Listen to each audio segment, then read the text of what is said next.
Ayan, magandang araw mga ka-super at mga ka-wonder. Yan, magandang araw sa inyong lahat. Today, samahan niyo ako. Tayo ay mag-unboxing ng isang item na nabili ko kanina. Yan, actually, itong item na ito ay isa sa mga ultimate dreams ko nung ako ay bata pa. Since bata pa ako, nakakita kasi ako ng item na ito doon sa isa sa mga kakilala ko na binili niya na bata pa ako, at talagang na-amaze ako sa item na ito. So, since noon talagang inisip ko na talagang gusto kong bilihin yung item na ito, at ngayon lang tayo nagkaroon ng pagkakataon na mabili ang item na ito. Nako.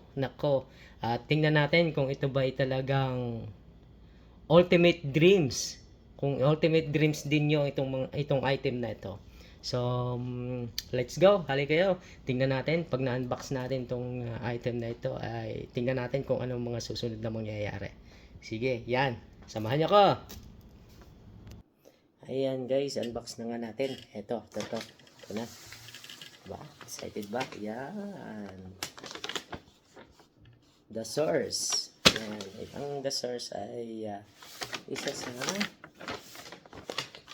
mga electronics retail chain dito sa Canada. So, mostly ang mga nasa loob ng store ng Source na ito is mostly mga electronics like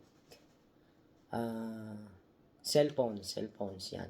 Number 1 yung cellphone, at saka meron silang mga tablets. I think meron din sila yung computer, at saka mga CCTV. Yan, nakita ko CCTV.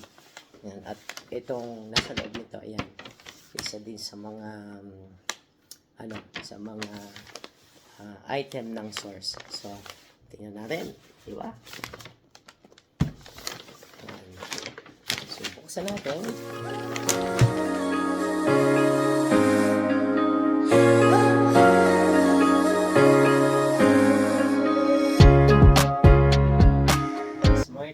Speaker 500, and ang brand niya is Bosch.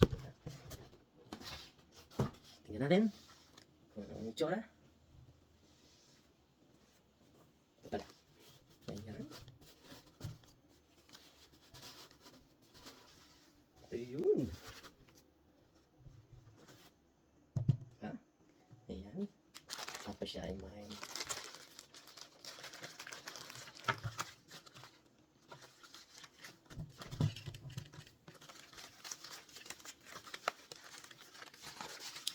manual niya, and then meron din tayo charger.